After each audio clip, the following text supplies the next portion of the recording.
Hello everybody, Adrian Meleto from Miami Acupuncture Therapy and our YouTube channel Meleto's Revolutionary Remedies.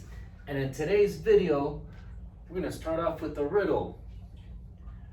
What kind of treatment would you say really sucks, but yet is very effective? Give up? Well, that would be none other than suction cupping, because it can really suck and is very effective for relief. So anyways, we're gonna talk a little bit about cupping. I'm gonna do a little demonstration. And suction cupping as a modality can be used for different things.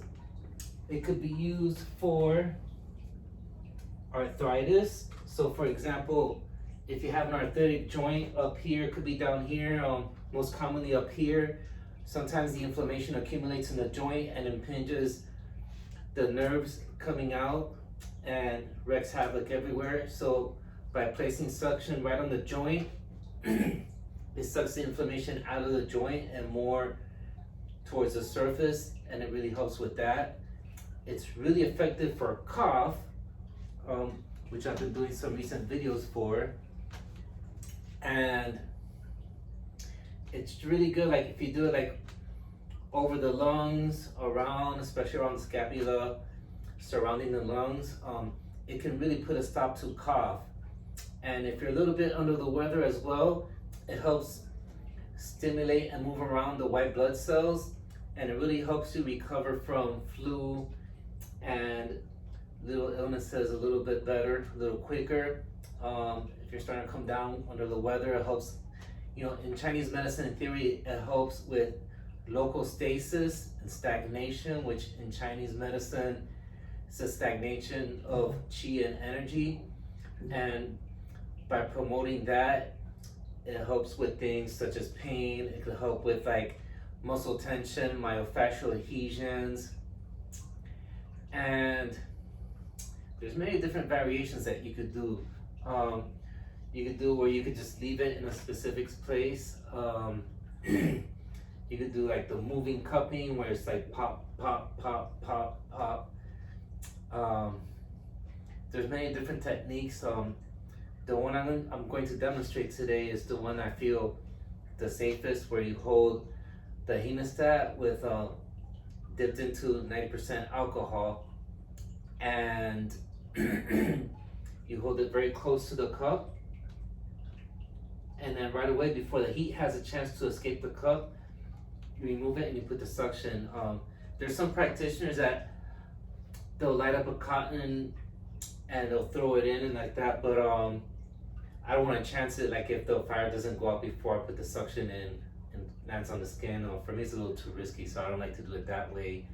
There's some cups that come with a little syringe suction thing, but mechanically, I don't find that the suction is quite as strong as with the fire, you know, the old-fashioned way, the old-school way.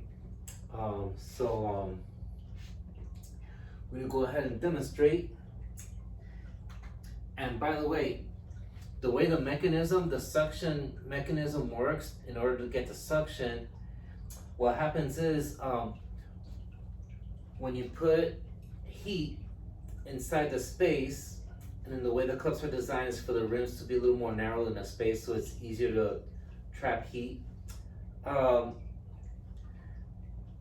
make the heat, and then when you trap oxygen from coming to it, it creates a suction inside that area. So the purpose of the fire is to create warmth in the air inside the cup, and then by cutting off the oxygen, it makes the space smaller and it creates the suction.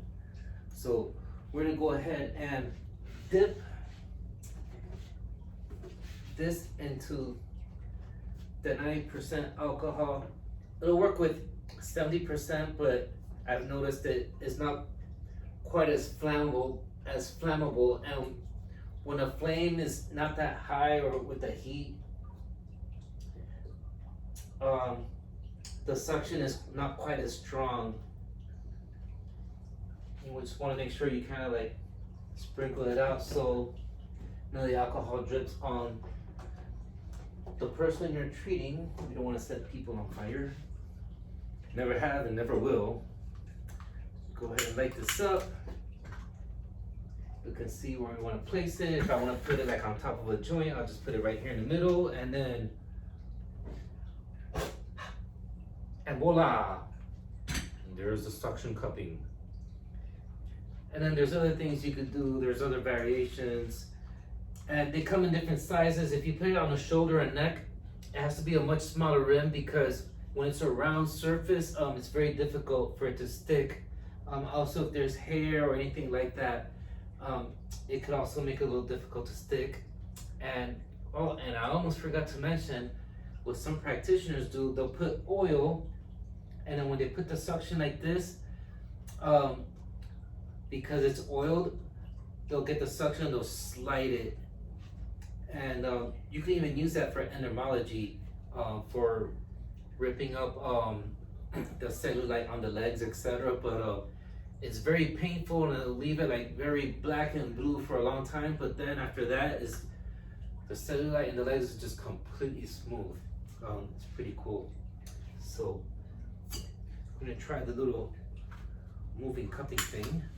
Light it up, and then we're gonna.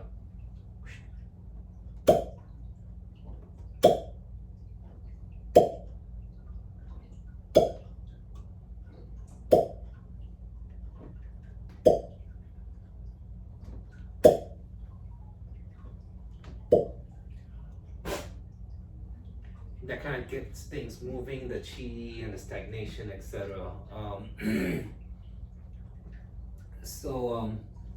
I probably don't use it as often as some other practitioners. I know the Asian practitioners really like to use cupping a lot in the traditional. It's like a traditional thing. It's not my preference to use it quite as often, but occasionally I'll find it useful. And if the individual patient, they like cupping and they request it, and I could do some cupping. So if you have any questions, just feel free to leave comments below, and don't forget to like and subscribe and click the bell button so you don't miss out on the good stuff.